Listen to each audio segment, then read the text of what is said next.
Good morning, everyone. Here we go. Objective 5.4, write equations of polar graphs. So we learned how to graph the polar graphs, the rows, the cardioid, and the limosons. Now we need to work backwards. Before we go into an example, I don't want you even to look at it.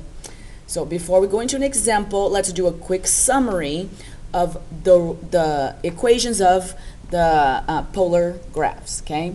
So let's talk about the rows for the sine, okay? For the sine graph. So it's the sine rows graph. So it's always an R equals, so you gotta break the habit of writing a Y equals, because those are for rectangular equations, this is for polar. So polar always starts with a R equals, and you have the A value. I'm going to do plus or minus because it could be a positive or a negative. And then it is the sine, and then we have the value of B times theta. So it will either be A plus sine B theta or A minus sine B theta. So I'm just doing both of them together. Okay, so we need to remember two things. What does the A represent? The A represents the length of the petals, okay, the length or the radius, and B represents the number of petals. So literally, visually, I can look at it and see the number of petals and the length of each. Now remember about the B. If B is odd, okay, if B is odd, we're going to keep that exact same number. If B is even, is because it was doubled, okay, we doubled. So if I see 8 petals, that means the number was 4, and I doubled it to get an 8. So you have to remember this little thing about the number of petals that you're going to see. Now this is the same exact rule if I was talking about the cosine. So if I was talking about a rose, but for the cosine, it will be the same exact thing. It will be an R equals A plus or minus. It will just be the cosine of B theta.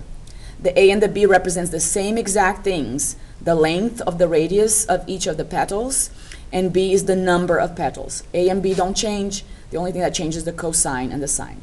Now remember, something very important about the cosine, so let me put a star next to it. The cosine roses always start at 0 pi. So if I see starting at 0 pi, then I know it's a cosine rose. If I see it starting anywhere else, then I know it's the sine curve. I'm sorry, the sine rows. So that's the difference that I can tell between the sine and the cosine right away is this right here. So the moment you look at a graph, you can tell right away if it's the sine or the cosine immediately, just based on this right here. So I'll probably ask you this question in class. How can you tell the difference between a sine and a cosine? That's the difference right here, okay? Cool. Now that we talked about the sine and the cosine, rose curve, let's talk about, see if there's room here in our little cheat sheet. Let's talk about the cardioids, okay? The cardioids, let's do it here on the side. Cardioids. The cardioids curves. So it will be R equals, there's an A value, plus or minus. Now there's a B value. And let's talk about the sine of theta. What does the A represent? Let me do a quick little drawing over here of a cardioid. Let me just do one example of a cardioid. Right here, looks like a little heart. Okay, it doesn't have to be super pointy or anything else. There we go. What does the A represent? The moment I see this picture, I know it's a cardioid. And the A value, it's right here. It goes up A and down A. Okay, and this cardioid could be in any of the quadrants. When I look at this, I know it's a cosine, so I should have not drawn that. Let me go ahead and draw a sine. So when I see this, I know it's a cardioid sine. So there's my A value. Goes right here, my A, and the negative A. So that's a sine one. That's a sine. That's a cosine. That's how I know the difference between sine and cosine, because the equation looks the same. A plus or minus B cosine theta. So how do I know the difference? Because the sine ones are on the sine pole and the cosine ones are on the cosine pole. cosine axes or sine axes, okay? Now, what is important about the cardioid? That the A value equals the absolute value of B. So I know that A and B are the same, so I know it's a cardioid, I can recognize it. Once I find the A value, I know that that will be my B value. What determines positive and negatives is what pole the cardioid is it's graphed on, okay? So we'll talk about it as we are looking in real graphs, real grafts here. Okay, so we're gonna keep that in mind about roses, keep that in mind about cardioid. The last one is limosons. A C and a little teeny s. Limosons. When we're talking about limosons, it looks exactly the same as the equation of a cardioid. It is R equals A plus or minus B, either sine or cosine, okay? Either sine or cosine. It depends of what axis it is graphed. The difference here is the A, let me just draw a quick little picture of a sine one. So let's put one on the positive sign over there, is that we have an inner loop, not just an outer loop. The A value is still very easy to tell, okay? Go positive A, negative A. Remember that to get the outer loop is A plus B, so the outer is A plus the absolute value of B, and the inner loop is the absolute value of B minus A. So we have to remember this. In other words, remember that A is less than the absolute value of B. So they are not the same. The A is a smaller value, B is a bigger value. Okay, that's the limosons. So in cardioids, A and B are the same. In limosons, the A is smaller than B. Okay, so that is our little cheat sheet to write equations. We're going to keep that close by.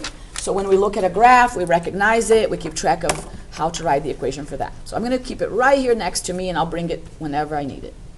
When I take a look at that, I know it's a cardioid, and immediately you can tell what the A value is. It's right here at positive 4, and right here at negative 4. So immediately I know that the A value is 4. I know it's a cardioid because it looks like a little cardio, it looks like a little heart shape. And I know it is in the positive cosine axis. So this is a R equals, I know that A and B are the same, 4 plus 4. Why did I use a positive? Because we're talking about a positive cosine of theta. That's it. That's how simple it is. It's keeping track of finding the A value, knowing that we are in the positive cosine. That's why we use the positive cosine. A and B are the same. It's a cardioid. All right, let's go to the next one. Another easy one. Take a look at it. Determine the A value. Again, we're staying here with 4 and negative 4, because that's where I'm touching. I'm not touching the 2, the 3, nor the 5, nor the 6. We're touching the 4, up 4, down 4. So I know that the A value is 4. I know I'm on the negative cosine axis, or pole. So I know that my equation will be R equals 4 minus a 4, because I'm in the negative cosine of theta, okay? Negative cosine, it's from the negative cosine here, okay? And that is it. That is our equation for the cardioids. I started with cardioids because they're easier, okay? All right, now I want you to try this next one. Oh, no, not yet. We're gonna switch it to, let me do this one. Let's switch it to limosons. I know that the limosons, that the A value is less than the absolute value of B. So they're different values. I do know that I'm still on the positive cosine pole, cosine theta. Okay, I'm on the positive cosine pole. So I know my equation will be R equals a positive cosine, okay, of theta. I just need to figure out, I already know what A is because I can count from the origin. I went up 1, 2, 3. I went up 3, and then down 1, 2, 3. I went down 3. So I know that my A value is 3. So let me write that down. The A value is 3. Cool. I'm going to put it right in the front, 3. Now, 3 plus what gave me a 8? Because I went the outer loop. 3 plus a certain number equals 8. That's for my outer loop. 3 plus what gives me 8? That is 3 plus a 5. That's it. A is less than B. 3 is less than absolute value of 5. Check. I know that when I add them together, I get an 8. That's my outer loop. And I'm going to double check. When I subtract them, do I get in my inner loop of 2? Because that's where it is, 2 right there. Yes, it works. 5, the absolute value of 5, minus 3 does equal 2. That's my inner loop. So that's how simple it is to find the value of 5. Okay? The first thing I determine, guys, is what axis I am on. Then I determine my A value and then my B value, because if I add 3 plus 5, I get 8 for my outer loop. And I double check by subtracting. Okay?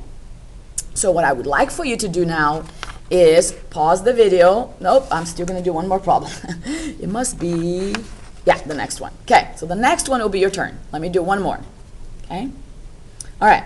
Let's determine what axis we're on, or what pole we're on. We are on the r equals negative sine of theta. Because if you mess up this plus or minus here, that's my axis, because I'm here on the negative sine theta axis. Okay? Cool.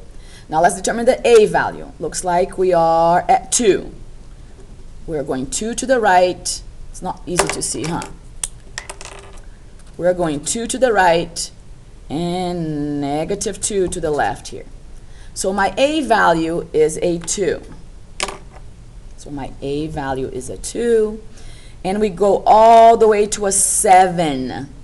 So my outer loop is 2 plus something equals 7. Well, duh, 2 plus 5, right? 2 plus 5 equals 7, so I know it's going to be 2 minus 5, because we take the absolute value of 5. When I subtract 5 minus 2, does it give me 3 for my inner loop? Yes, it does. My inner loop is 1, 2, 3, is negative 3 right here. It works, okay? So 2 plus 5 gave me 7, and 5 minus 2 gives me my inner loop, which is 3. There we go. All right. Okay, now let me check one more time. Yes. Now I want you to try this one. I will start labeling it for you. I have a value of 4 here, 4 to the right, negative 4 here to the left, and is all the way to a 9. And is the inner loop is barely at a 1. So I labeled it for you. See if you can figure it out, what the values should be. Okay? Now that you're done, you unpaused me. Here we go. Is that your answer? Ta-da-da-da. Boom. 4 plus 5 sine theta. Is that correct? Okay, check your work. If it is not, we'll play with it in just a second. Okay, so notice that the A value is a 4. 4 plus what gives me 9? That would be a 5. That would be my absolute value of B is 5, which is B is a 5. So, and we are in the positive sign. That's why there's a positive sign. Okay? All right, one more time. We're going to keep this video short. Can you try this one more time? Let me label it for you really quick. We are going 2 to the right, 2 to the left. We're going all the way to a 7. That's our outer loop is a 7. Our inner loop is at a 3. So, what's the A value? Someone said 2. Okay, the A value is 2. 2 plus what gives me 7? 2 plus what gives me 7? That would be 2 plus 5. When I subtract 5 minus 2, do I get a 3? Yes. What quadrant or what axis are you on? I hope you said a negative sign. So there's the answer. R equals 2. That was our A value. 5 was our B value. We are in the negative sign pole here. Okay? Cool. Let's move on to roses. Okay? Let's move on to roses. Okay. What kind of rose do I have? Is it sine or cosine? Ask yourself for a second. Is it sine or cosine? It's a sine. How do I know? Let me see. Ready? Sine or cosine? That's my first question. It is a sine graph. How do I know? Because a cosine always starts at 0 pi. So that's how I know it's not a cosine. So I'm going to write R equals, there will be a value of A, there will be a value of B, and there will be a sine of theta. I'm sorry, it's A plus or minus sine of B. Let me scribble.